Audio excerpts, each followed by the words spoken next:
Wow, so many people today.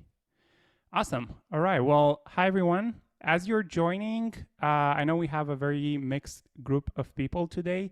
So, to kind of make this more social, please type in the chat your name, where you're connecting from, and your current role. I know we have a pretty mixed audience today. Lots of like senior designers. Usually, we do our events for more like entry level people just looking to learn more about UX, tech, product. But as you're joining, please write in your name, where you're connecting from, and your current role. You'll notice you can't unmute or turn on your camera, so we keep things, keep distractions at a minimum. Yeah, hope you like this event. So I'm gonna start with a round of introductions, and then I'm gonna introduce to you our guest today, Alex. So first off, if you're connecting for the first time, if it's your first event that you're attending at Mento, my name is Radu. I've been in design for about 18 years, and I co-founded Mento Design Academy, which is a program that teaches people or helps them kickstart their career in UX product design. This event is brought to you by Mento Design Academy. Our program is very flexible in nature, usually like 6 months, and it helps you build a portfolio to get to a place where you're sort of job ready to interview. I'm gonna paste some links in the chat where you can find myself, but also Alex and our bootcamp. And for everyone joining today, if there's anyone interested in a program to transition to UX design, we have a special offer. So you get $100 off on your first payment and 1 free month, which is going to be the last month that you're enrolled in the program. So if you go for like 5 months, you're going to pay only for 4. If you go for 3, you're only going to pay for 2. All right, with the promotions out of the way, thank you everyone for joining. If you're just joining, we're at 55 right now. Type in the chat your name, where you're connecting from, and your current role, so that we all get to know each other a little bit. And I'm going to introduce, so today we have invited Alex Rosiu. He's a accomplished product manager. He's been in tech since 2004. I'm going to let him tell you more about himself, but I'm really excited. We're also really good friends, so it's not a coincidence he's invited today. And yeah, Alex, welcome. Tell us a little bit more about yourself. Hey, hello, Radu. Thank you so much for inviting me. And Sure. hello, everyone. Hello, everyone. So happy to be here today, and seeing so many people interested, I can only make me be, very happy and flattered. Actually, there's so much interest in our talk today. Yeah, I definitely have the greatest respect for Radu as a friend and as a professional, and what he's doing with Mento, that's really, really great. I've been lucky to work with some of the some of the people who graduated, and I can say that they're really, really, really, really good. Yeah, but talking a little bit about me, I'm just a guy who finds his happiness in helping others. I'm basically hoping to leave the world slightly better than I found it. And I guess I found a way to do this by contributing to products that I find meaningful. I was lucky in my life to be able to contribute to things that I really cared about and to things that I think that made a difference. And I'm sure that they did make a difference to me. As a person, I value freedom in the first place. Also, authenticity, courage, and kindness are very, very important to me. Also professionally, not only in my personal life. I think, especially about kindness, I think it's easy sometimes for us maybe to get ahead of ourselves. And it's good if we keep being kind and not staying too arrogant if we can. So I really appreciate that. And I'm trying to be like that most of the time. Sometimes I succeed at this. Yeah, well, I'm probably not your usual product manager because I'm a tech guy at heart. As Radu said, I started way back. I started as a developer, actually as a web developer, a freelancer, and then throughout the years, I went through quite a few roles. First, they were mostly in the technical part of things. I was team lead, then I was a project manager for a team, and then department head for a German company. But I was fortunate to work for several companies, some smaller, some larger. Some of them you may heard of, companies like Bitdefender, Ionos, or Adobe. But even though I've gone through so many roles and companies, I think all my life I wanted to do my own thing. And there was always something stopping me, and there was something missing. Maybe you relate to this. I don't know. Sometimes I was lacking the courage. I frequently felt like I was lacking the knowledge, but as I progressed through my roles, at some point these fears, I would say, started to fade away. But what was lacking, what was remaining to be lacking, were a good project and the client to start with. And now I was fortunate to find these, and I'm now running my own little product development company. It's called Carbon Code, and hopefully it will grow. And my ambition is for it to become one of the really, really best out there. I know it's a long process, but I'm really excited to go through that process. Awesome. Thank you, Alex. And I just posted again the links on where you can find Alex, myself, Mento. So it's all there. So I invited Alex today to talk about a topic that I feel training as a designer is really important to understand, and that is how to collaborate with product managers. Because if you're lucky to have one in your company, in the company that you're going to work for, they're going to be the person that you interact probably mostly throughout the day and year as you work, right? They're going to be your partners in crime. So this is a topic that's being brought up quite often when we have students applying to our program. They ask, like, do you help us understand how to work with product managers? Well, here's this event, and it's going to be recorded and shared later on YouTube. So if you can't stay for the entire event, we're going to post it on our YouTube channel. But the purpose of our events and these events that we're hosting is really to give something back to the community and to help mostly newcomers in the industry understand the various roles, various processes, various tools that we employ as designers and tech people and product people in general. And I don't know if that kind of went a little bit unnoticed. I really like to brag about this with Alex. He's been the product manager for Adobe XD. So I know there's been recently some news and some people are excited, some people are not so excited, but I think it's really great that he's not only a product manager and he's not only a product manager with a lot of experience, but one that has contributed to building a tool for the designer. So who else to kind of invite to this kind of a event where we talk on how to be successfully in collaborating with product managers than Alex?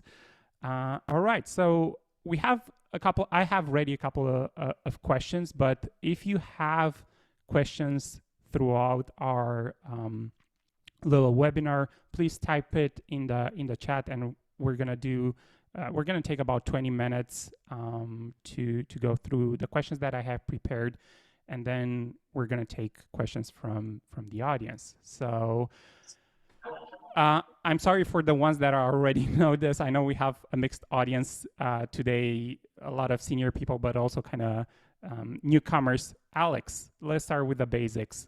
What is the role of a product manager? Well, I can tell you how I see it. I always think of a product manager as something like a mini CEO, if you will. Basically, I think at least my focus and my concern is always to make the best decision for the product, and that's an easy thing to say, but it's not so easy to do, and it means a lot of things.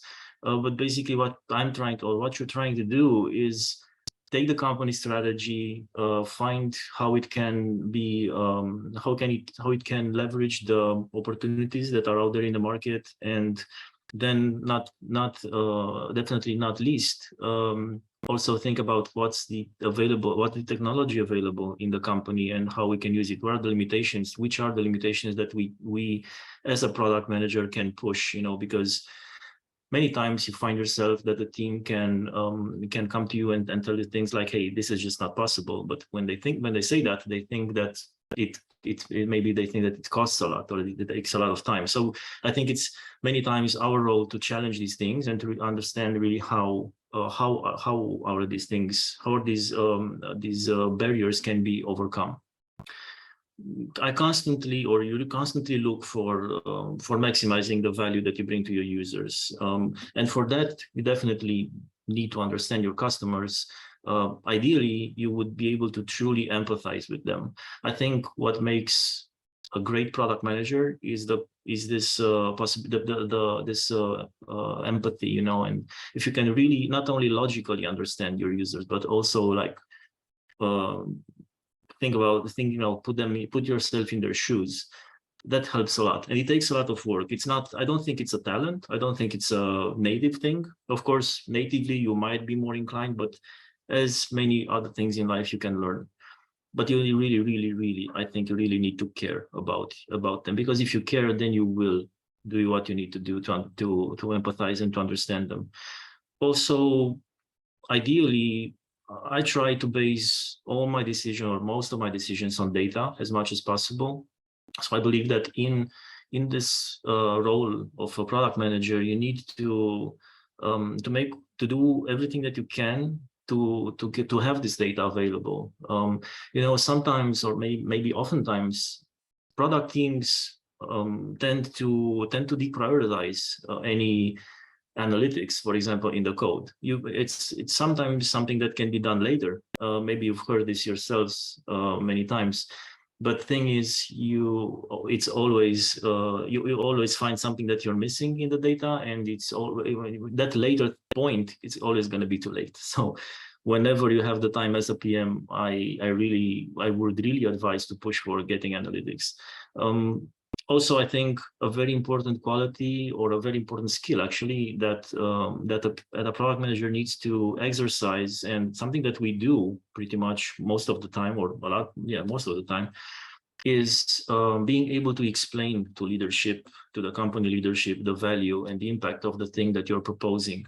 I found myself many times in my career in the situation when we as a team had a great idea. We knew that it would bring value, but we were not so good at explaining why. And when I say why, you need to cover things like, what's the impact? What happens if we do that thing? But also what happens? What do we lose if we don't? Of course, we can talk about this for hours, but I think this is a very, very useful skill to learn. And ultimately, I think it's all about, or mostly about, finding the product market fit. I remember a great story, and I'm gonna cut it short. Maybe many of you know it already, but there was this debate at some point, like, what's most important? Is it the team? Is it the product? Is it the market? And you can argue for each of these, but you can have a great team that creates a great product, but the market is just not ready for it. Or you can have a great product with a market that invites you to get it live, but your team is not great. But thing is, the most important thing that you could look for is finding that product market fit. You do the right thing for the right market, and I think having the right team, or a great team, helps a lot. And Awesome, thank you for that. And you brought up a good point, which leads me to my next question. How do you become a product manager? Like, how do you get into this? Well, I think I work on products all my professional life. Even though in my first job I was a developer, I was so lucky to work directly with a customer from the very, very beginning. Basically, even though I was writing code, every time I was writing a feature, there was no product manager in that. It was a smaller project, and I was directly working with the client. The client was a doctor, and we were creating a medical device and the software for it, which I was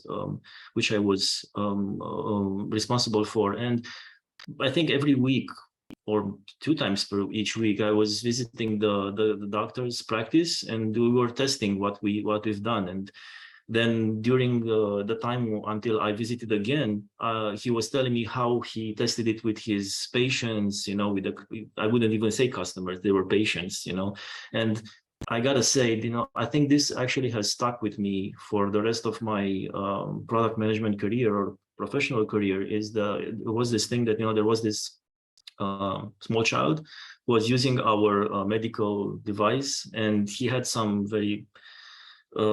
problems walking, and I think it was the most rewarding thing in my whole career to see this kid get better. And he really got better after 2 or 3 months of using our product, even if it was in, some kind of a beta phase. But that just does not compare with any revenue or any other KPI.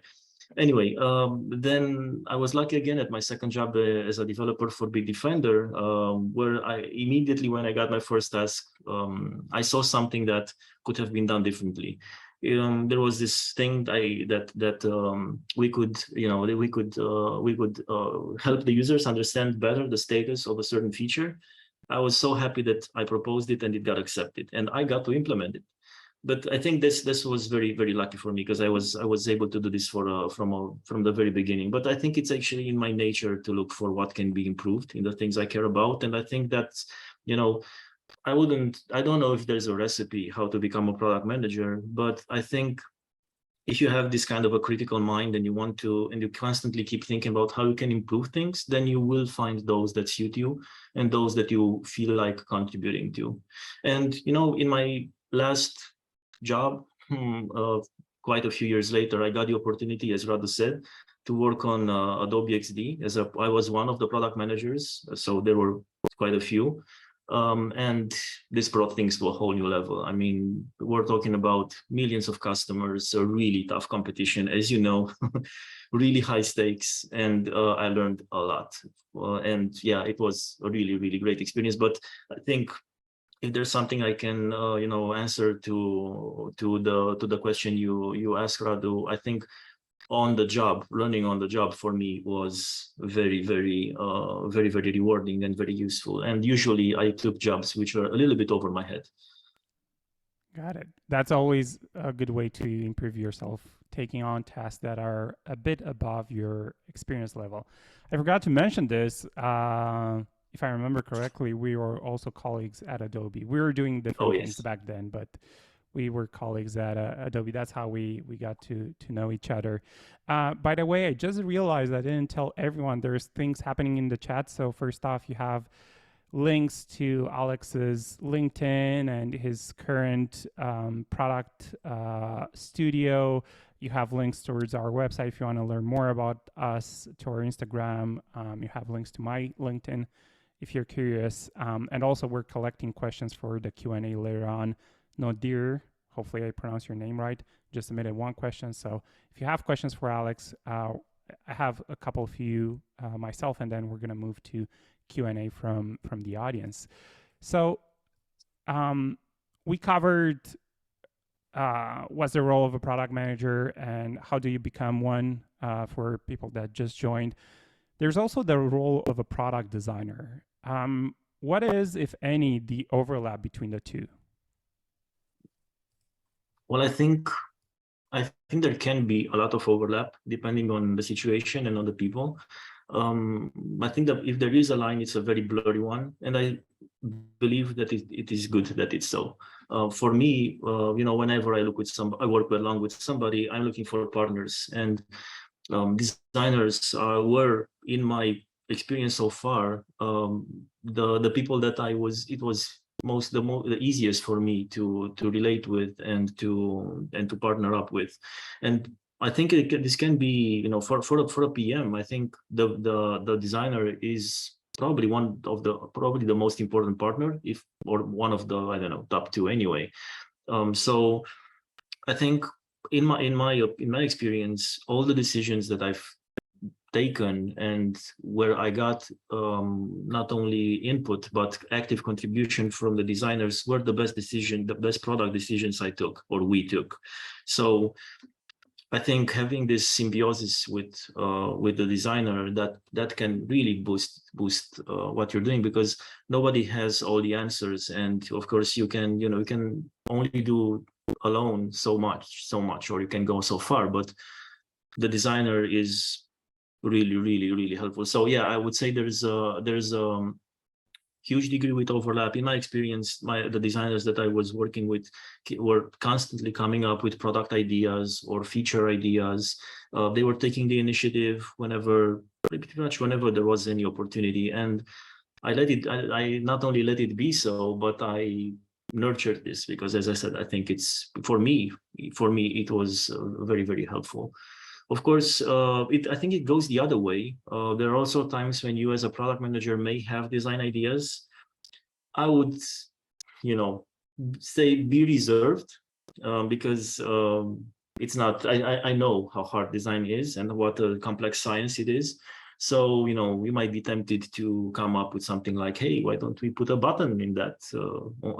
Why don't you move that button over there? And you get roll eyes, from your designers. So I wouldn't say refrain, but I would say, don't overdo it. But definitely I think this overlap goes both ways. And as long as the working relationship is right, much more can be, a lot can be gained from this kind of working.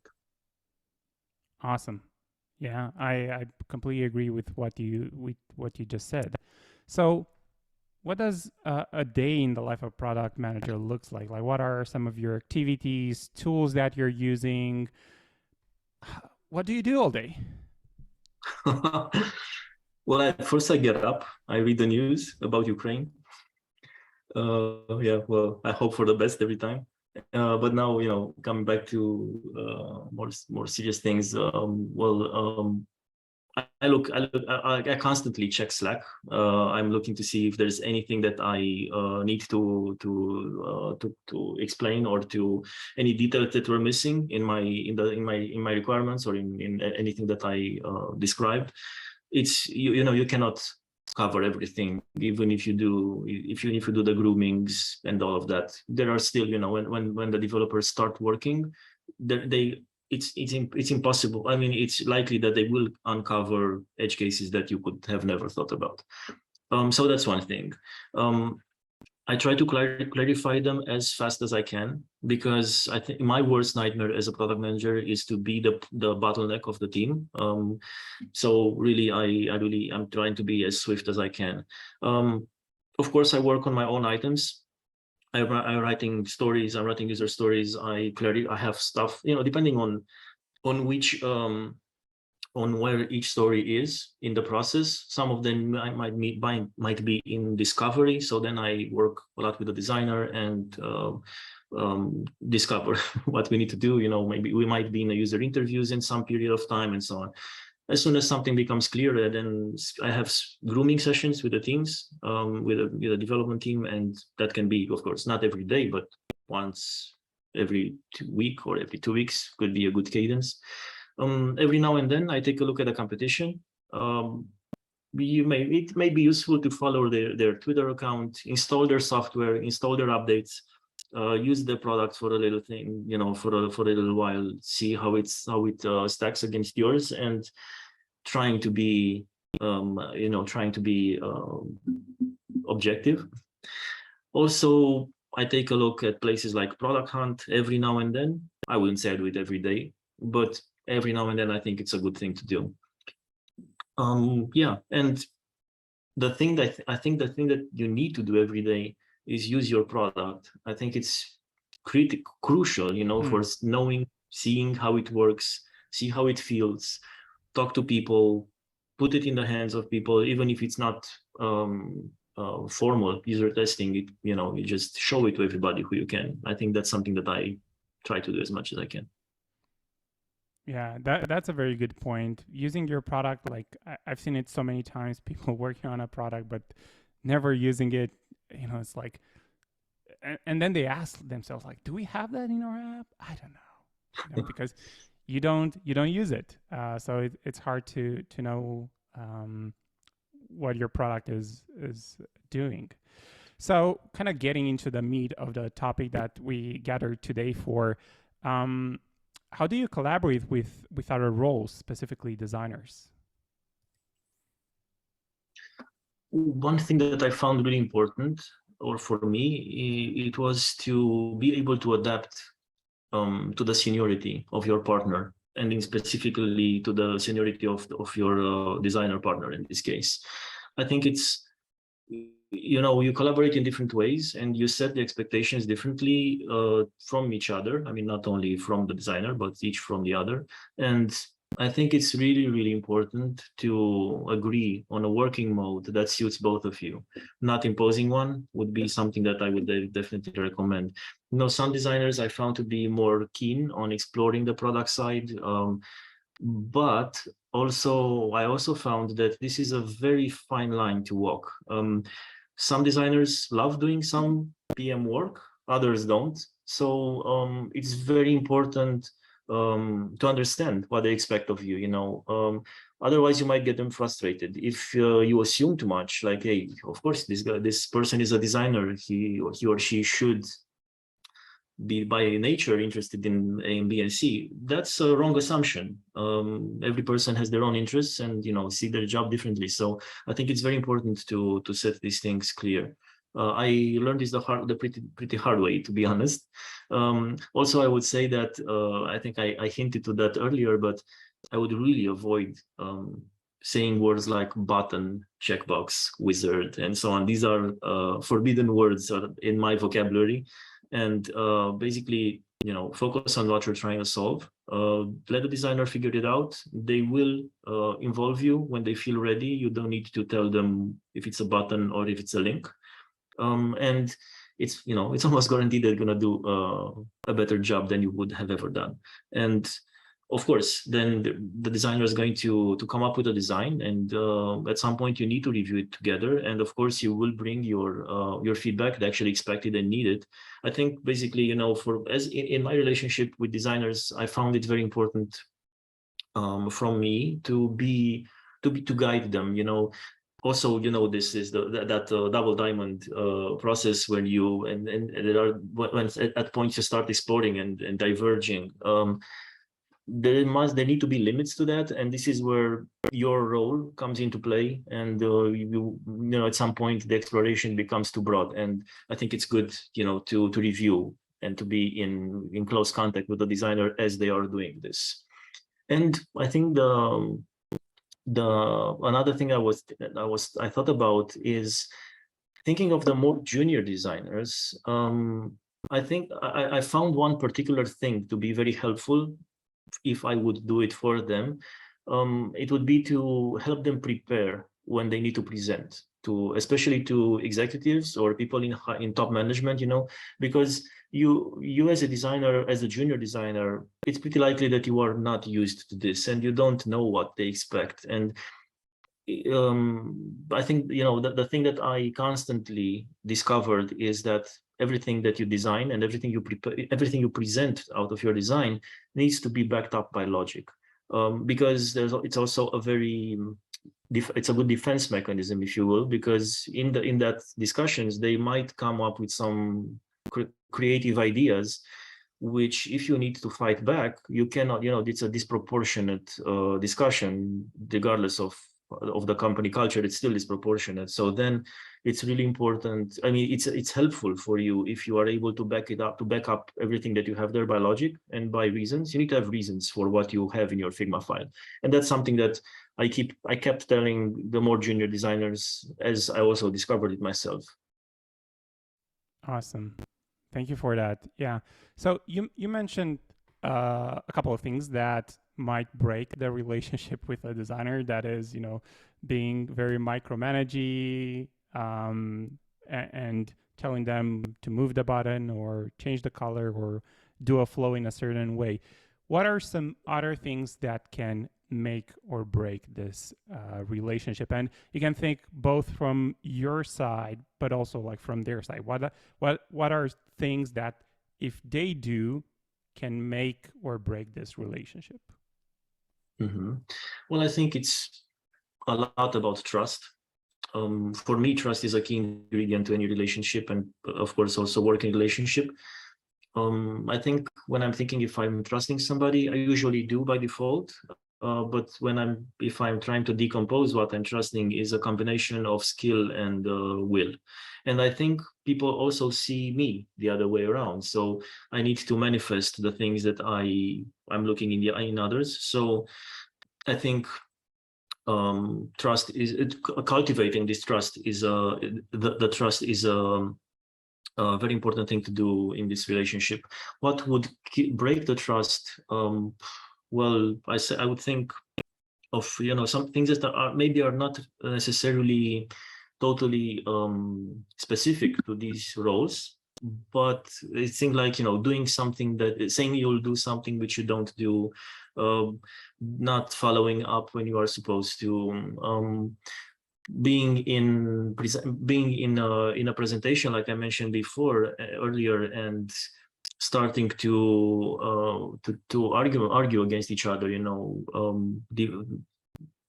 not giving the impression that you are rowing on the same boat. Yeah, I think for me these are the things that would break the relationship, and all the other things would make it. So I'm not sure if there's something that I can add besides. Well, maybe one more thing would be, I think I mentioned it before. It's not making or not making assumptions. I think assumptions are frequently the cause of broken relationships. I would recommend verbalize your expectations when somebody is not meeting your expectations, or when the product manager is not meeting your expectations. Be brave and then tell them, because in the vast majority of cases they want, they mean the best. It's just that nobody can know everything. Absolutely. And if I can add to that, I have a few examples here. So I think definitely what can make the relationship with between a product manager and the designer would be, from the product management side, giving problems to solve rather than solutions. This obviously depends on the seniority of the designer and how. Now I'm talking as a designer, right? So it's like from how I see things from my own, and kind of stating things that need to be solved rather than hey, you need to build this, you need to build that, and kind of involving them into this process of making those decisions, so they also have some visibility into why we're doing this, because it's very hard to build a contraption if you don't know what that contraption will be used for or why you're building it. And I think what you pointed out too is, from the designer side, communicating, because we tend to be a little bit of recluse. We like to kind of spend time at our desk looking at pixels. We naturally, I would say, we're not that we don't communicate that much as it should. And I have this example where, in a past role that I was leading a pretty large team of designers, and had one day both the product manager and the designer on the same project came to me, and they said individually, they told me, I don't want to work with this person anymore. Just give me someone else. So the designer didn't want to work with the product manager, and the product manager didn't want to work with the designer anymore. And I was like, what is going on? I thought it was going great. Well, it wasn't. And kind of having one-on-ones with each to understand the problem better, what I found out was the product manager would communicate kind of the things that needed to be done, and the designer would start doing them, but they wouldn't communicate back, hey, I started, it's halfway through, I'm doing well, there's no blockers, or I'm having a hard time, this is what I'm doing. So they wouldn't communicate, or it's done, right? So all of this time, the product manager didn't have any updates on the things that were going on. So they became impatient, and they started kind of sending emails and going like, hey, can you show me where you're at? So being sort of micromanaging, which the designer didn't like. So this was all miscommunication issues. So once I got them to the same table, once I and instructed the designer to communicate more. And once I instructed the product manager to trust more the designer, because kind of looking back at the history of their collaboration, tasks were always being delivered on time. It was just the communication wasn't there. They started working great together. So I find it funny that you mentioned some things that I actually saw in practice, breaking the relationship and then making it back. So I think that's pretty cool. So you've been, as mentioned, the product manager for Adobe XD, one of several. Can you tell us how the collaboration with designers was there? Like, how would you collaborate on? Maybe you have an example of a small feature that was already launched, and you could give us some examples of how you collaborated with them. Okay, sure. Well, at a overview kind of level, bird's eye view, I was working with designers all around the world. Some of them were in the US, some of them were here in Bucharest with us, some of them were in India, and some in Germany. We're basically designers and product managers. We were assigned, or I would say owning, some features. So it was not like a pool of it was not like a pool of resources, and I was like, hey, designer lead, I need a designer, just give me a resource. It was not at all like this. It was a very solid bound, I would say, and of course each designer was having their own area of expertise. Like us product managers, it was not always the case that there was a one-to-one relationship on the same feature, but each of us had these areas of overlap. And of course the product manager who owned a certain part of the product would most likely work with one of the designers who have the most expertise in that area. But even so, we had tight working relationships, and we were not switching designers a lot. So I was, if I can count, I think I was usually working with like 3. So yeah, and on occasions, on maybe very specific things, I would consult people in other than the usual. But the thing that I can say about all of them, again, at like on principal level, was that they were all such respectable professionals and extremely well prepared and highly passionate. I think, I'm not sure if it's something specific to Adobe XD or to a design product. I would assume that it's a designer's dream to work on a design tool, because I was seeing them like how happy they were, or how passionate they were, that or grateful they were that they had this opportunity to contribute to a product that designers would use. And maybe that brings something to the mix, but yeah.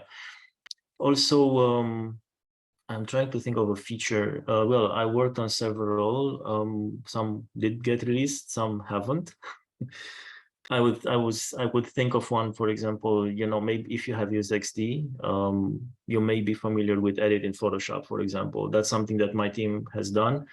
So basically you can right-click an image in your design file, and there's a menu item that says edit in Photoshop. You go to Photoshop, and whatever changes you do in Photoshop to that image, they automatically get propagated to the design file. So you don't need to re-import or anything.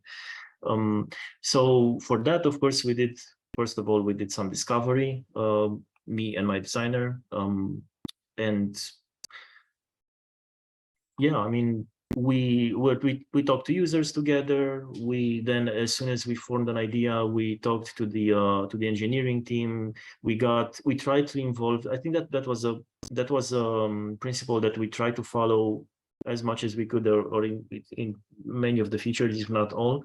It was to involve the engineering team from the beginning. Of course, not the entire team, but the most one of the senior people in the team, because they helped us not go in places where that would not become feasible anymore, or stuff like that.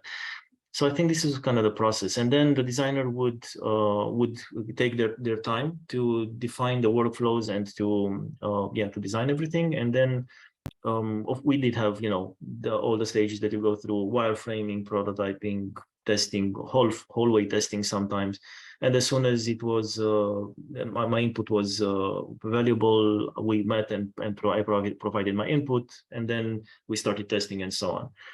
I think this is kind of the framework that we were working in. But I think the most important thing, or a very important thing in this, is this way of working, which is not resource to resource. It's not like there's a pool of product managers and a pool of designers and a pool of engineers, and somebody just handpicks people and put them in, wants them to start being efficient all of a sudden.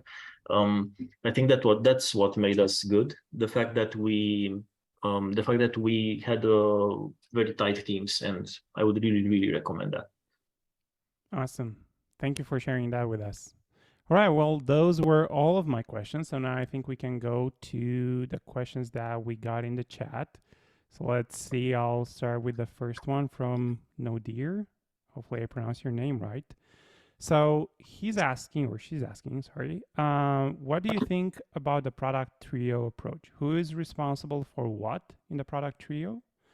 And they're saying, in our company, we've been following the rule of the product is responsible for the problem space and the designers are responsible for the solution space.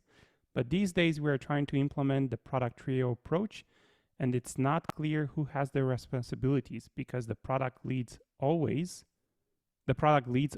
mention that all product trio members are responsible for the problem shape up and the solution shape up together.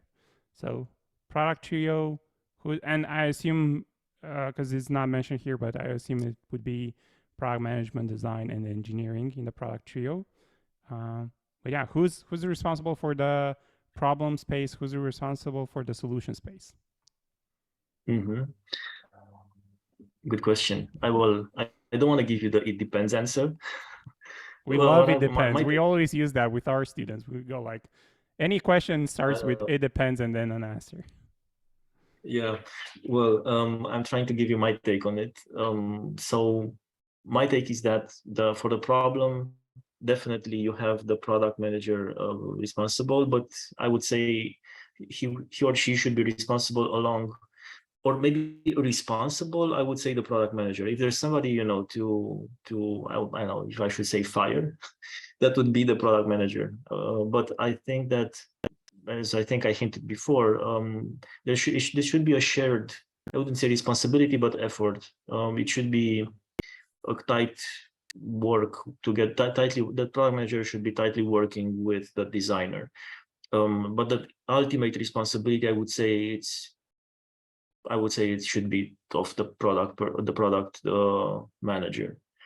The solution, again, it's definitely it's engineering, because they give you the ultimate, the actual code that gets to market. Without them, there is just PowerPointware or Figmaware or XDware. It's not software. And I think that basically the engineering should be pretty much responsible for how, and product should be responsible for what and why. That why, I think, is very, very important, especially to be figured out by product management. But again, in my experience, I don't think I could have done it well alone without the designers. At least in my specific case of Adobe XD, for example, where the designers were living and breathing not only the tool, but also the domain space and domain knowledge and everything. I would have not been able to do anything without them. Fair enough. Thank you. Hopefully that answers your question. Otherwise, you can let us know in the chat if you're still with us. All right, the next question was from someone who seems to have left the webinar. Can I switch like you from a Java developer to a product designer? Well, Alex, he's a product manager, not a product designer. But I would say, yeah, we have lots of students who are transitioning from a developer role to a designer role, so that is possible. Actually, if you think it's possible, it's possible, and if you think it's impossible, then it's impossible. Otherwise, everything is possible. All right. Sorry. If I could add something to that, I think it actually helps it's not obvious how, but I can tell you from a lot of people who I've met in my life, in my professional life, thinking about product managers for starters. Many of them came from various backgrounds. Some of them came from being QA, others from design, others from development, others from support, others from marketing. So I totally stand by what Radu said.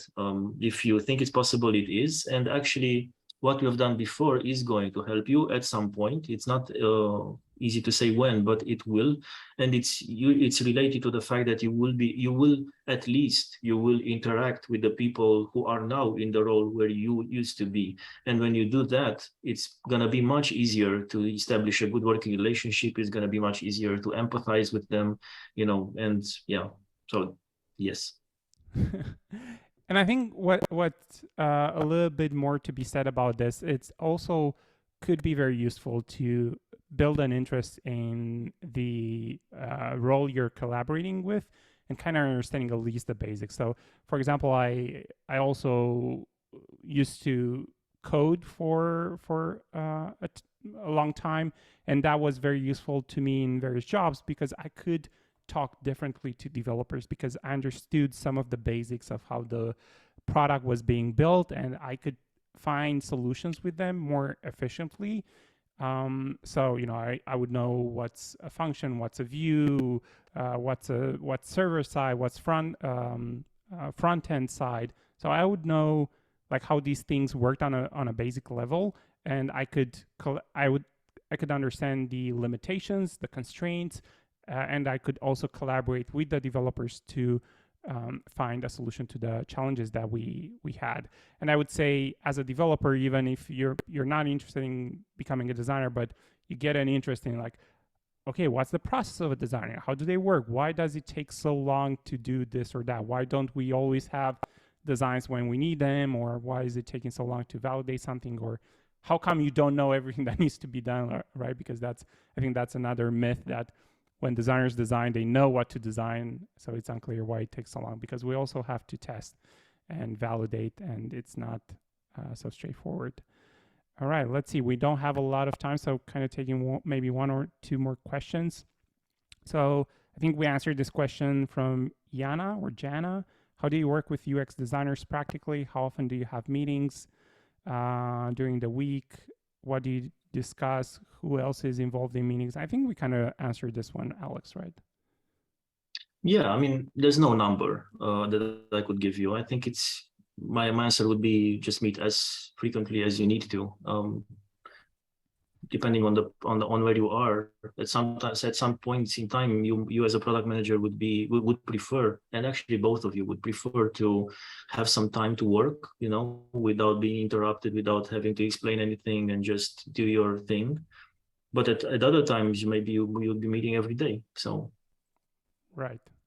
All right.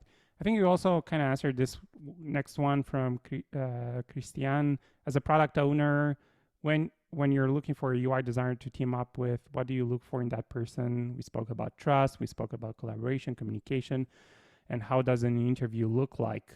Not sure if that's something you want to cover. How does an interview look like? I can. I mean, I've been in quite a few interviews with designers. Well, I think one thing that really mattered to me when I was, evaluating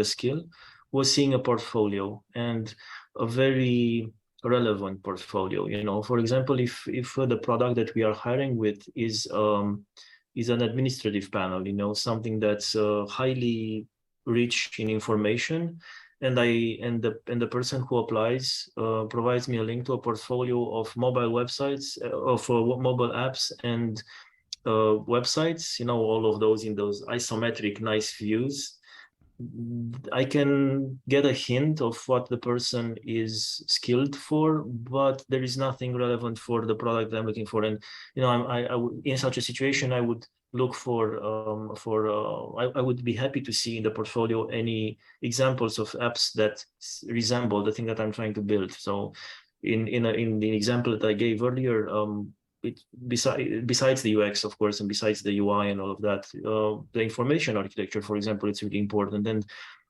if I'm looking only at one-page websites and cute mobile apps or games, they won't speak to my need. Of course, this should not be, in my opinion, a full stop, a barrier. Deal breaker. A deal breaker, right? But it would help you if you include the right thing, the relevant things in your portfolio. And besides that, it's just finding the skills, checking the skills for the skills that you need in your project. I wouldn't say they're skilled and unskilled people. You basically trying to find the person who is fit for what you're trying to build at that particular time. And also, I would be always looking basically in people who for the willingness to learn and to become, I don't know, better in 1 year compared to however good you are today. But I think this drive to learn and to be better than you used to be, it's something that's useful for yourself as a person, also for the team, and also for the company. So I'm looking for that. And yeah, I wouldn't say experience, because that's again very much tailored to the seniority that you're looking for. I mean, I've been working with junior designers on products where they were very suited, and paired with the right product manager and with the right team, they can do wonders, and they grow so fast. And I actually have one example right as we speak, Radu, because we're collaborating on a project. And yeah, I mean, yeah, I think this is in a nutshell what I would be looking for. Awesome. Thank you for the answer. And it's funny that you mentioned that you like to see in a portfolio things that talk or speak to the product or industry that you're in, because actually that's how we teach our students to build their portfolio. It's like identify the industry and the type of products you'd like to work for or in, and then at least for your first role or your first roles until you build a lot of experience to kind of balance out a portfolio for a company that's not in your target. Until you do that, if you build a portfolio that speaks, let's say I'm interested in fintech or crypto or tools for creators, then it makes more sense for me to build a portfolio that's geared towards that. So I show projects and I show that I spend time thinking about the same challenges and the same problem space that the company that I intend to work for and with is spending time every day thinking about. So it kind of makes a world of difference. Sure, you can apply with like if you've been in design for 15 years and you've worked on huge projects, Spotify, Microsoft, any Google product, or could be really impressive and relevant, but then kind of that gearing towards the specific industry can help a lot. All right, people. Well, we're unfortunately kind of out of time. I know we have a few more questions that weren't answered. So I encourage you to reach out to either myself or Alex and message us and ask those questions. I posted the links again in the chat.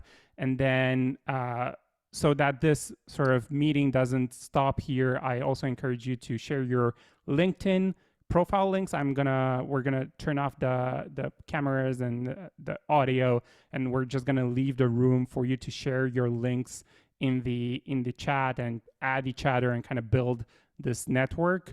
And thank you everyone for attending again. Alex, thank you for taking some of your time to share some of your knowledge with our community. I really love this conversation, and you're the first product manager that we invited in one of these events. So I'm really excited, and I definitely want to do some more of these, maybe kind of going a little more in depth with like the knowledge. This was a pretty basic kind of overview of collaboration between product managers and designers.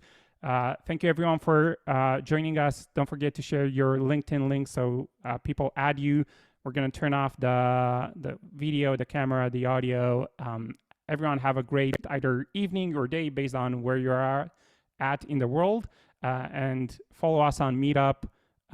So we have like a Meetup. I just realized we didn't post the Meetup link, but we have a Meetup and we announce all of the events there. We also do on our website, so you can find them there. But yeah, I'll just post the link here so you can follow us there. And yeah, Have a great day, evening, week. Bye, everyone. Bye, Alex. Thank you. Thank you. Bye-bye.